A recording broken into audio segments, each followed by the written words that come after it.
Russia's State Duma deputy Andrei Gurulev recently threatened to attack Alaska with an array of different missile strikes. While appearing on Russian state-run TV, Gurulev, host Olga Skabayeva, and other Russian commentators spoke about attacking different targets in the U.S., including the Lone Star State.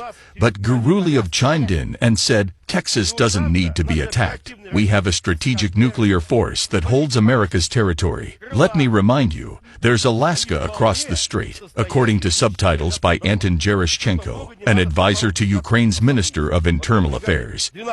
"There are our operational Iskander missiles. Ballistic cruise missiles are quite capable of scouring Alaska to the ground," Gurulev said. "It doesn't take much. A couple of brigades will suffice."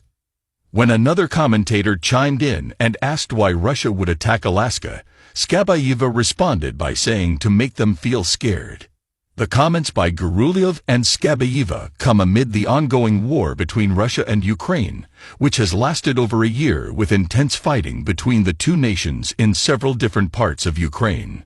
As the war has continued, the U.S. has repeatedly condemned Russia and President Vladimir Putin, while also supplying Ukraine with an array of different military assistance, from missiles, tanks, drones, and air defense systems.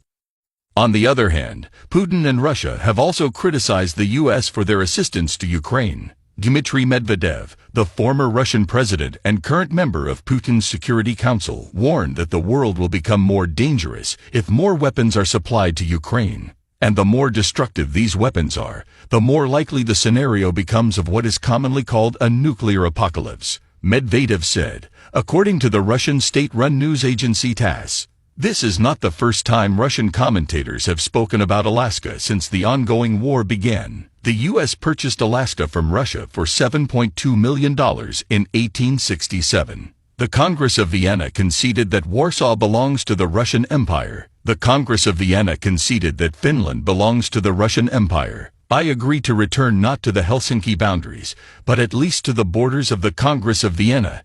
Yevgeny Satanovsky, the president of Russia's Institute of the Middle East, said in February while appearing on state-run TV, "Alaska is ours again."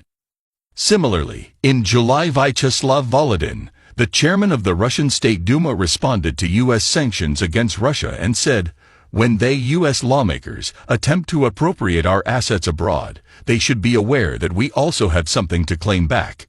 In March, Gurulev suggested Russia should wipe Britain off the face of the earth, calling them the instigator of the Russia-Ukraine war as one of Ukraine's top allies.